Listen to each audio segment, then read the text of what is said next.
1년 6개월여 전 중단되었던 캐나다와 미국을 오가는 그레이하운드 버스 운행이 곧 운영을 재개합니다.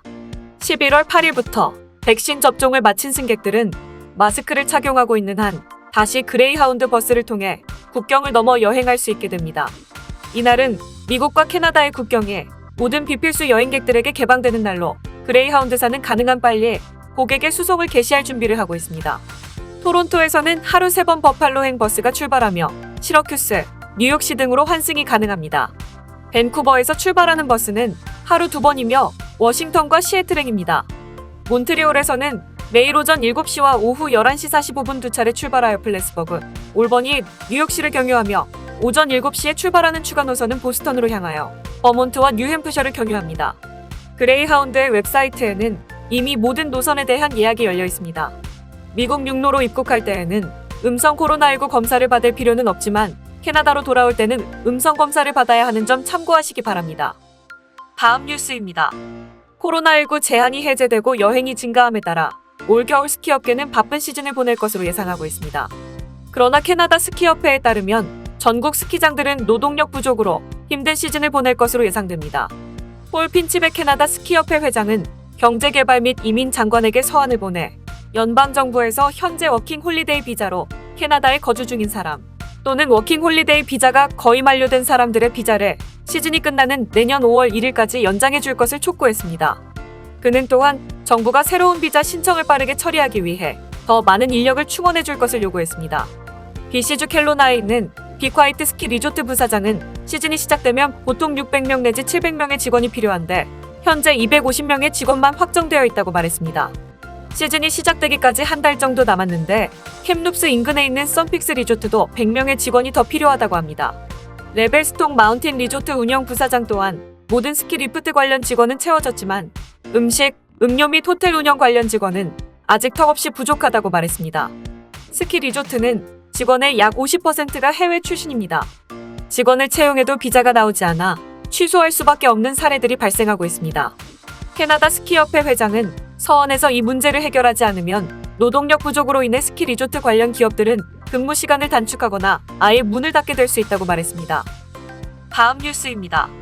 BC주의 한 도시가 집 구매 시 계약금을 지원해준다는 소식입니다. 해당 도시는 빅토리아 부근의 도시인 랭포드입니다. 랭포드는 캐나다의 대부분의 커뮤니티와 마찬가지로 부동산 가격이 치솟으며 주민들의 주택 확보력이 크게 타격을 입고 있습니다. 스튜 영 랭포드 시장은 새로 생긴 프로그램을 통해 부동산 개발업자에게 비용을 부담해 250명의 자격이 되는 구매자들에게 약 45만 달러 상당의 투베드룸 콘도의 계약금을 지원할 것이라 밝혔습니다. 5% 계약금의 약 75%까지 지원된다고 하며 지원 가능한 최고 금액은 최고만 7,500달러입니다. 프로그램 신청자는 처음 집을 구매하는 사람이어야만 하며 연간 가계소득이 12만 5천 달러 이하의 가정이어야 합니다. 또한 지난 2년간 랭포드에서 거주했던 주민이어야 하며 구입할 콘도의 주택담보대출을 미리 승인받아야 합니다.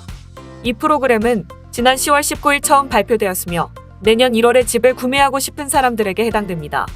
프로그램이 발표된 지 첫 24시간 동안 이미 200가구가 넘게 이 프로그램에 관심을 표했다고 합니다. BC주 주정부가 제공하는 자료에 따르면 랭포드는 BC주 내에서 지난 2020년 가장 빠르게 성장한 도시 중 하나입니다. 다음 뉴스입니다. 토론토 산타클로스 퍼레이드가 2년 연속 대면으로는 개최되지 않을 예정입니다. 주최 측은 제117회 오리지널 산타클로스 퍼레이드를 방송 전용 행사로 진행한다고 밝혔습니다. 퍼레이드 회장 겸 CEO인 클레이 차터스는 성명을 통해 많은 분이 실망스럽다는 것을 알고 있지만 많은 요소를 신중히 고려하고 신중하게 논의한 끝에 내린 결정이라고 말했습니다. 그는 이렇게 대규모의 퍼레이드를 계획하는 데는 몇 달이 걸리며 직접 행사를 열지 않기로 한 결정은 몇 주 전에 결정됐다고 말했습니다. 차터스 회장은 퍼레이드 관객의 대부분이 백신 접종을 받지 않은 11세 미만의 어린이라는 사실을 고려했다고 언급했습니다.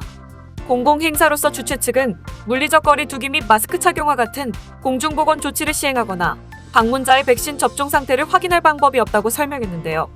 차터스 회장은 이 모든 사항을 고려할 때 산타와 퍼레이드를 TV용 방송으로 진행하기로 했다고 전했습니다. 1905년 개최된 제1회 산타클로스 퍼레이드는 100년 이상 토론토 홀리데이 시즌의 중심에 있었는데요. 코로나19로 인해 2020년의 행사는 온라인으로 진행된 바 있습니다. 2021 퍼레이드는 12월 4일 오후 7시에 방송됩니다. 자세한 내용은 앞으로 몇 주 안에 공개될 예정입니다. 다음 뉴스입니다. 온타리오주는 지난 금요일 향후 6개월에 걸쳐 모든 코로나19 관련 공중보건 조치를 해제하겠다는 계획을 발표했습니다. 이 계획에는 수용인원 제한의 완화, 백신 예방접종 요건 증명 해제, 마스크 착용 의무 종료 등이 포함됩니다. 온타리오의 최고 의료 책임자인 키어런 무어 박사는 앞으로의 상황을 주의 깊게 관찰 및 분석하여 필요한 때와 장소에서 코로나19의 확산을 억제하기 위해 지역적 조치를 강구할 것이라고 발표했습니다. 온타리오주 차원의 조치는 절대적으로 필요한 경우에만 적용될 예정입니다. 또한 박사는 주내의 의료 시스템 상황이 과잉될 위험이 있는 경우, 주내에서 백신 내성이 있는 코로나19 바이러스가 확인된 경우 등 예외적인 상황에서 공공보건 조치가 지방별로 적용될 것이라고 덧붙였습니다. 신규 확진자 수와 온타리오주의 환자 상태가 지금과 같이 계속 안정적일 경우 진행돼 온타리오주의 코로나19 공중보건 조치 해제 계획의 6개월 타임라인은 아래와 같습니다. 10월 25일부터는 일부 고위험 업장을 제외하고 대부분의 경우 수용 가능 인원 제한이 해제되었습니다. 11월 15일부터는 고위험 업장의 수용 가능 인원 제한을 해제할 예정입니다. 1월 17일부터는 특정 지역의 백신 예방접종 요건 증명 해제를 시작할 예정입니다. 2월 7일부터는 고위험 환경에서의 백신 예방접종 요건 해제를 시작합니다. 3월 말까지 코로나19 팬데믹으로 인해 시행되었던 모든 공중보건 조치를 해제할 계획입니다. 2단계에서의 목표는 모든 마스크 착용 의무사항과 백신 예방접종 증명 요건을 해제하는 것입니다. 온타리오주는 이 시점부터 필요에 따라 보다 초점을 맞춘 지역적인 공공보건 대책을 실시해 주내에서 코로나19를 지속적으로 견제할 계획입니다. 따라서 일부 공공보건 지역에서는 발병의 가능성이 있을 경우 물리적 거리두기, 마스크 착용 및 백신 예방접종 증명 의무화가 유지될 수 있습니다. 2단계 또한 이전 단계가 어떻게 진행되어 오느냐에 따라 달라질 예정입니다. 주정부는 온타리오주의 확진자 수가 급증하거나 병원 입원자 수가 과잉될 경우 확산을 억제하기 위해 필요한 공공보건 대책을 부활시킬 수 있다고 전했습니다. 다음 뉴스입니다. 코로나19 팬데믹 이후 전 세계 소비자들은 품절 및 가격 상승을 경험하고 있습니다. 이는 공급 부족 때문인데 마치 전 세계의 상품이 해결되지 않는 길고 긴 교통체증에 갇혀 있는 것 같습니다. 작년 1차 팬데믹 이후 전 세계적으로 소비자 수요가 서비스 산업에서 제조 산업으로 이동하면서 수요와 공급의 불균형 문제가 시작되었습니다. 최근 코로나19 제한이 완화되었음에도 온라인 주문 급증이 멈출 기미를 보이지 않고 있어 전 세계 공급 네트워크 문제 해결이 요원해 보입니다. 폐쇄하거나 축소했던 제조업체와 운송 서비스 제공업체들이 공회전을 하다 재가동하는 것 자체도 공급망이 정체하게 되는 원인이 되고 있습니다. 동시에 재가동된 상품들이 동시에 컨테이너에 실으려 하기 때문입니다. 아시아에서 수출된 컨테이너가 유럽이나 북미로 향했지만 나머지 세계 대부분은 여전히 엄격한 코로나19 제한을 시행하고 있어 그 컨테이너들이 제때에 돌아오지 못해 공급이 신속하게 이뤄지지 못하고 있습니다. 현재 컨테이너 가격은 기록적인 수준입니다. 북미로 가는 월별 선정량의 거의 70%를 차지하는 아시아 태평양 지역의 평균 컨테이너 선적 비용이 3월과 7월 사이에 63% 증가했습니다.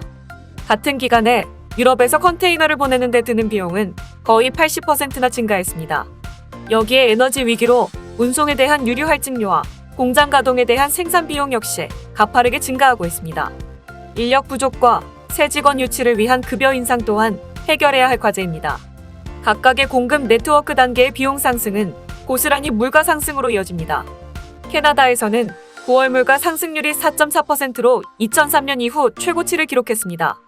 몇몇 전문가들은 소비자들이 품절된 상품 구매를 포기하거나 기업들이 새로운 해결책을 찾는 노력 등으로 내년 중반쯤에는 공급 네트워크 문제가 해결될 것으로 조심스레 전망합니다.